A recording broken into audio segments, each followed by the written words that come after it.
Alright guys, I know it's been a while since I shot the last video. Just wanted to get something updated. I know most of you know that I've sold the Ram 2019 2500 Mega Cab. Guy up by Dallas just purchased it. I'm very happy with the truck. So the new build that I've got coming is a 2020 1500 Ram Eco Diesel. I've had the Eco Diesel before, the last generation. It was a nice truck. But driving that generation to the new 5th gen with the new engine, new redesigned engine, I was very impressed with it. Impressed enough that I went ahead and placed an order for that. I'll have a different video with different details on that. The main topic of this video today is the Ram 1500 leveling kit. I have a video. If you scroll down to the bottom of my channel, at the very bottom, there's a video on 2019 Ram 1500 that has these tires and wheels that you see behind me. I ordered the same set for the same truck again. It is the 22x10 fuel assaults, and they're the 35 1250 22 Nitto Ridge grappler tires. There's a good combination. Besides, all I did on that truck was, and you'll see it in the video, is these are the two front Revel Performance links right here. And you have to order the whole set if you just order the links. And this is the rear set that comes with. I did not use this rear set on the last truck. All I did was pick the front set up, the front up with these two. And I pretty much took it up to 2.5 inches and did a full level on it. The thing I would say is it rode pretty decent. It did stiffen it up. And I did lose the capability for off-road 2. Off-road 1 was pretty much maxed out, and it's almost like you could feel it was just bouncing, you know. I bought that truck I guess I planned on keeping it temporary. I didn't plan on keeping it long term. Ended up putting 50,000 miles on it. It's a really nice truck. But what I didn't do on that truck is I didn't install the Daystar Spacers. And I have those here. And these are the same things for your, I guess for the regular coil spring suspension. But if you have the air suspension, these will work. And if you go to Revel Performance's site, these Daystar Spacers are available to order directly from Revel Performance as a kit. And the cool part about ordering that is you don't have to buy the rear links. They'll actually send you the two front links and this in a kit. Now, if you just want to buy the links, what I saw on the site, you have to buy the front and the back. So it's just a little bit more to get the two front links in this. But the spacers are really nice. What that does is so when you take these links and you adjust them, you're basically just fooling the ECM, and you're airing your airbags up more to compensate for that 2.5 inches. Which, like I said, it works great, but it does stiffen the ride. So by installing these Daystar Spacers, what you do is, got a set here, let me open these up. These spacers actually go on top of the airbag. So you're getting your airbag back to where it was normal ride height, back to that same compression, you know, the same amount of air in it. And so it's gonna smooth your ride back out to almost factory. Like I said, I think we use the Daystar Spacers because they got the hole in the middle, because your air line actually goes up through the center.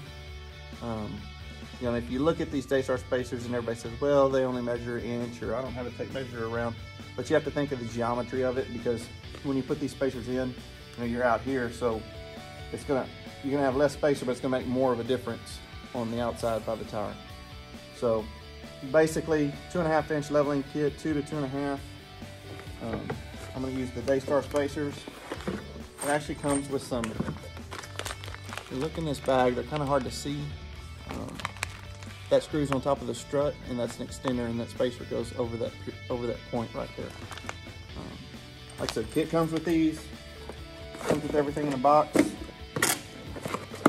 You know, if I was to tell you anything, the airbag system on those trucks is charged with nitrogen on the half tons. So you can take it, and what I would do is I would run it down to the entry exit level and then put it in tire jack mode, disconnect the batteries, whatever you need to do. But the entry exit is going to put more of that nitrogen back in the system. I've heard you have to break the system 2 or 3 times before it has to be recharged. So shouldn't be an issue as long as you put it entry exit level, puts most of the nitrogen back into the system, and then like I said, disconnect the battery, pull everything down and get to that part and get those installed.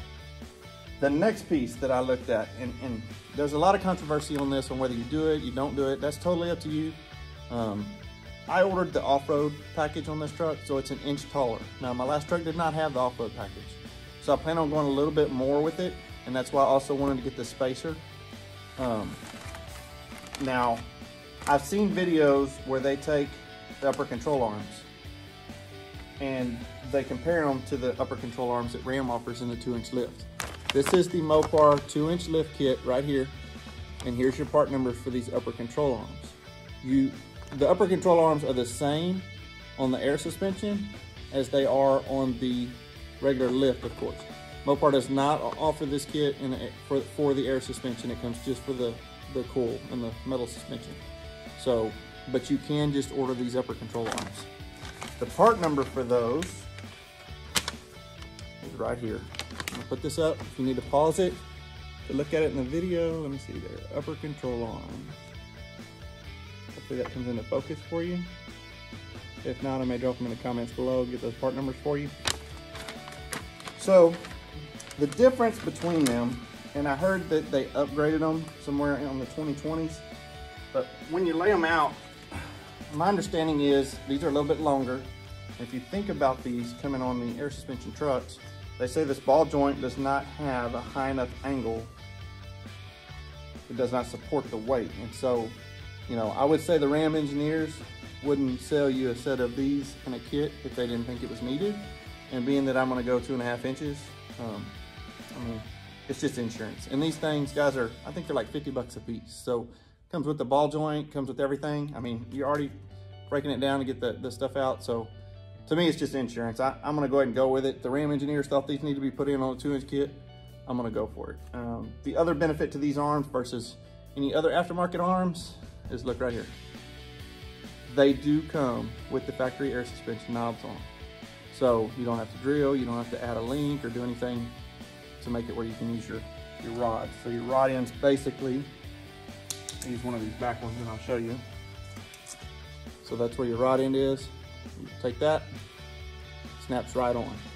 And then that would go down to your sensor. I guess this is your driver's side front. And so it's adjustable right to your sensor right there. So that's kind of how that process works. So I'd recommend the arms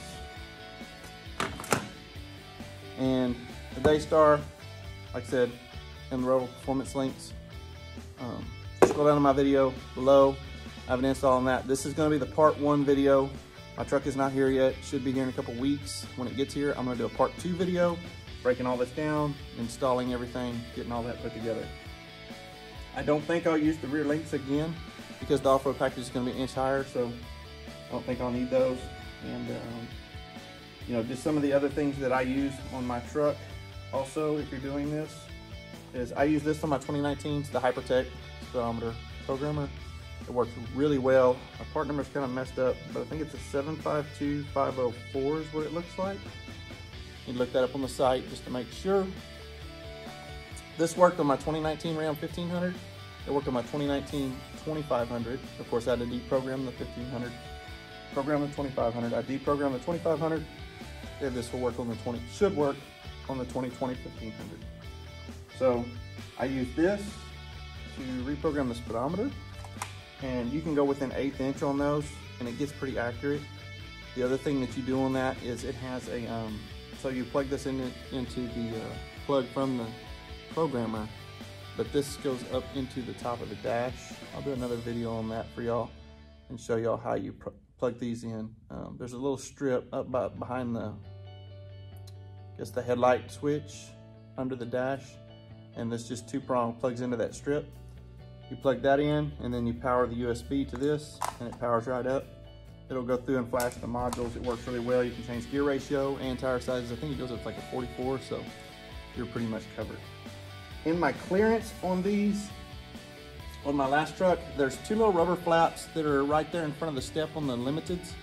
I pulled those rubber flaps off, and I used the, I took some zip ties and I pulled the inner fender back, the inner fender rubber mat a little bit, or whatever you call it. just the inner fender liners, I guess. I pulled those back and I had 0 rub on these 35 1250s. So I'm expecting the off-road package to even be an inch higher, so I may not even have to tie that back. We'll see how it goes. Like I said, that'll be part of my next video. But appreciate you watching. If you don't mind, please hit that like down in the bottom corner. Hit the subscribe button. Part 2 is going to come out. We'll get this thing installed just as soon as the truck gets here. I show a delivery or a ship date out of the plant in Sterling Heights, Michigan on the 8th or 9th. So it should be this coming Friday. It should be loaded and on rail coming this way. So like I said, hopefully in a week or two we'll get that up. Appreciate you watching. Please hit the like, subscribe. Any questions, comments, anything, drop them below and I'll try to get those answered for you.